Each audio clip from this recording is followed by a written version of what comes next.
A good cartoon is like a stinging editorial, except more concise. It uses pictures to evoke thought, to expose double standards. But sometimes the cartoon itself is a double standard. Let me show you. This cartoon appeared on a German magazine called Der Spiegel. It means the mirror in German, Der Spiegel. On this occasion, a foggy and broken mirror.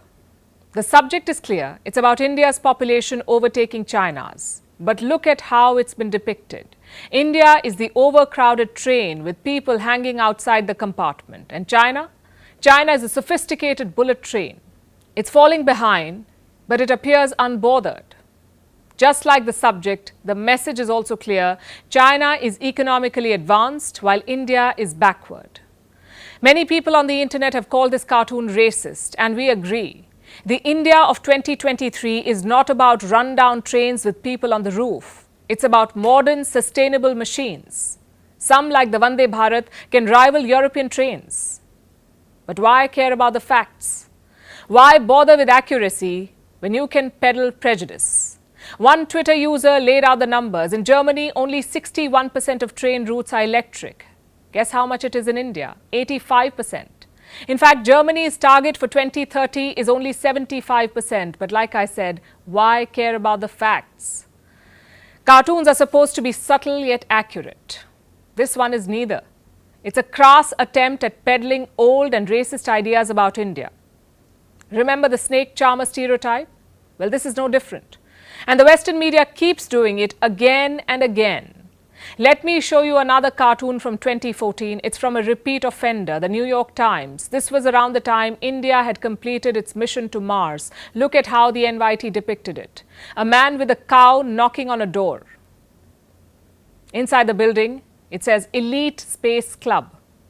That cartoon also triggered a lot of outrage. The New York Times ended up apologizing. But what's the point? Years later, Western attitude has not changed. It was a man with a cow in 2014. It's an overcrowded train today. The fact is, such stereotypes attract eyeballs. They showcase India as some exotic basket case. And that's one part of the problem. The second part is this. These cartoons reflect a denial of sorts. The West simply cannot accept India's growth story. How can a former colony with 1.4 billion people do what Britain or Germany does? And that too with hostile neighbors.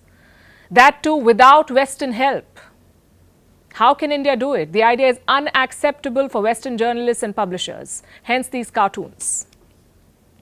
India's Union Minister Rajiv Chandrasekhar has reacted sharply to this depiction. He said it's not wise to bet against India.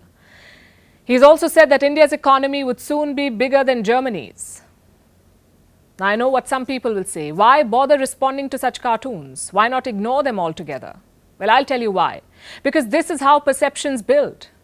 Imagine you're an ordinary German sitting in Berlin or Munich. You see this cartoon. What's your first thought? That China is some tech wonderland, while India is a poor country with crumbling infrastructure. Do you see the problem here?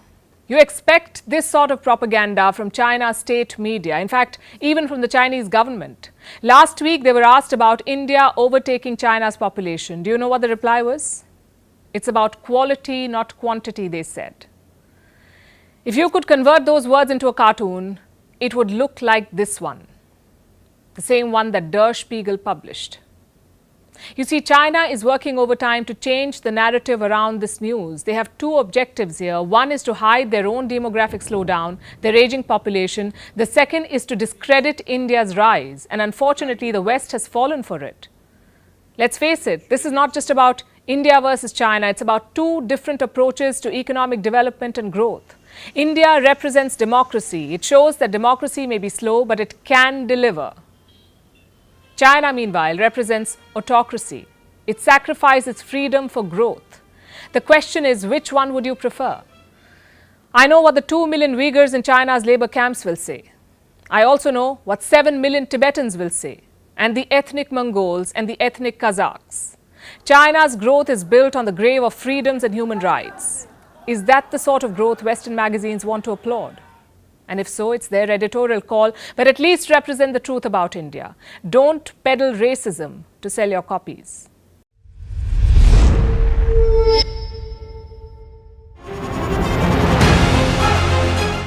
email exchanges from inside the BBC, they talk about the risk of violating Indian laws. It's easier to rake up the freedom of speech debate, but does it give anyone a free pass to knowingly violate the law? America supports India because it needs India's support in return. And India is working with the US because it suits India's interests. This is how geopolitics works. Last night, he diffused a crisis with his defense minister. But today, Netanyahu was confronted with a new problem. His cabinet seems to have rebelled against him. The UK is looking at the Indian subcontinent to fill its coffers. That India seems to be negotiating from a position of power, like a partner and not a former colony.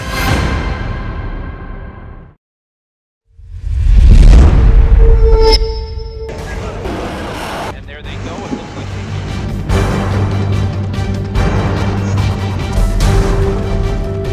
The US and Russia are dangerously close to an armed conflict.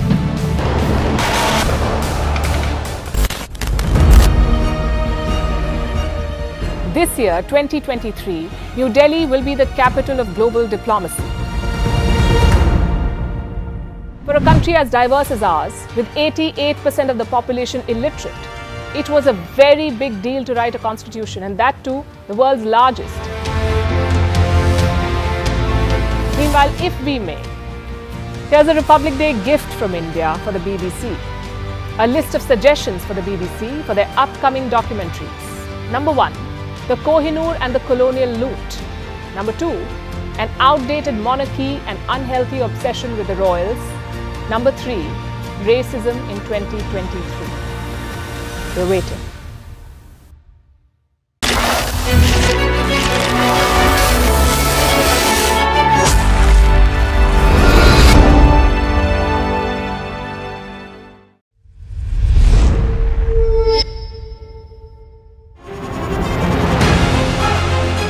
Email exchanges from inside the BBC, they talk about the risk of violating Indian laws.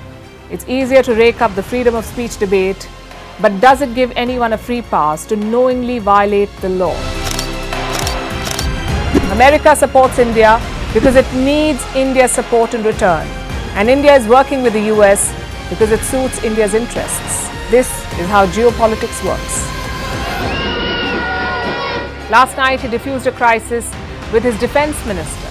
But today, Netanyahu was confronted with a new problem. His cabinet seems to have rebelled against him. The UK is looking at the Indian subcontinent to fill its coffers. That India seems to be negotiating from a position of power, like a partner and not a former colony.